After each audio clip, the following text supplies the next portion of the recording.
Échange sur ce sujet, bien sûr, avec nombreux des élus qui sont intervenus et qui ont pris la parole. Et je crois que celui qui fait le meilleur constat, c'est M. Desgaillés. Parce qu'il a dit la chose la plus importante, c'est qu'il a constaté une dégradation, une forte dégradation du climat de l'Assemblée nationale. Vous l'avez dit exactement. Et c'est ça le vilantomètre, c'est cette réponse. Et j'ai envie de dire, ce qui s'est passé en décembre pendant la séance budgétaire, c'est l'acmé de toute une série d'incidents qui ont émaillé, depuis le début de la mandature, les travaux du Conseil régional. Les cris que certains élus envoient quand l'exécutif parle, le cercueil qui est descendu, l'usage abusif des suspensions de séance.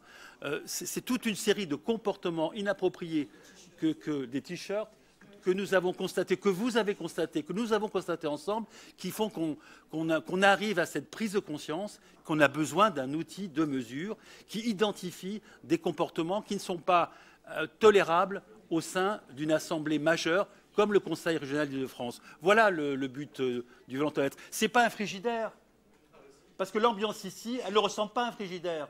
Alors elle est au contraire au-delà du 0 degré. Elle est des fois à 30, 40 degrés. Il y a des propos qui sont extrêmement puissants, extrêmement sévères quand il y a des mises en cause personnelles. Donc nous voterons bien sûr cette proposition de l'exécutif. Je remercie le président Le Garret qui a su mener lors de la commission de règlement un débat tout à fait apaisé, extrêmement intéressant. Et nous sommes fiers de porter cette nouvelle modification, cette 8e modification pour le règlement intérieur de l'institution.